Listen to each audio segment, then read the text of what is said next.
All right, finally, we're going to cover bare hand contact with food and glove use.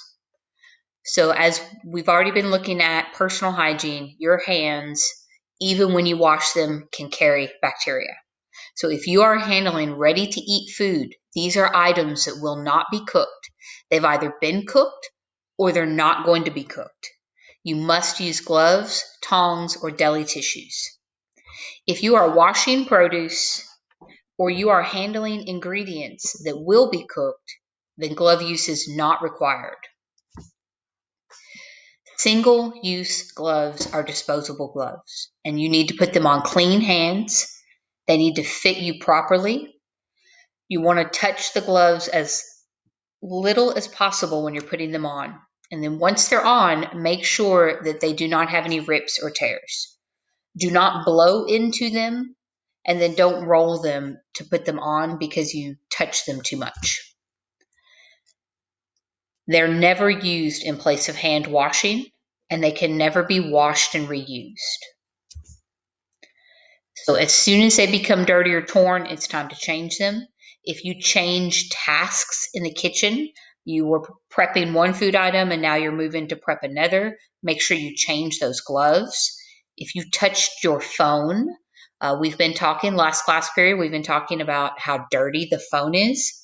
After handling raw meat, seafood, or poultry, and then before handling ready to eat food, you need new gloves.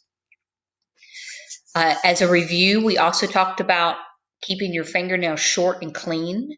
Long fingernails are difficult to clean.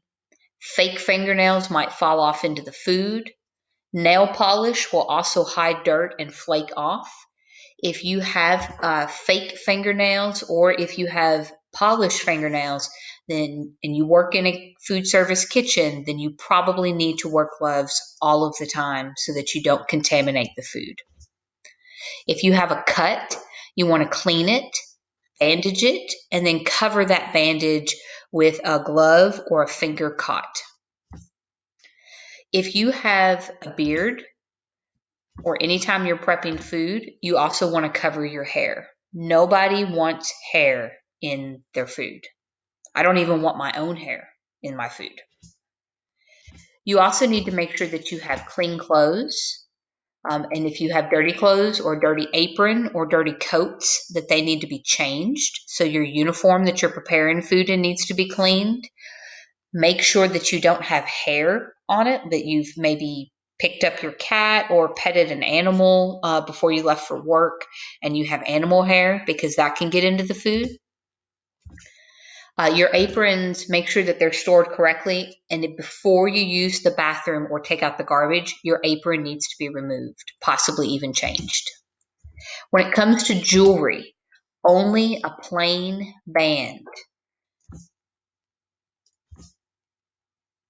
can be worn. So do not wear a ring that has a diamond or any type of stone, because bacteria can live in and around that stone, and that stone could even fall out into the food. No watches, no Fitbits, no bracelets. All of that needs to be removed when you're preparing food. We also kind of covered eating, drinking, smoking, chewing gum, or tobacco. So your spit and saliva, you've touched your mouth, make sure you've washed your hands, and you should not chew gum, because when you chew gum, you're actually spitting just a little bit while you're preparing food. If you have vomiting, diarrhea, jaundice, or sore throat with a fever, make sure you tell your manager, and you cannot prepare food items.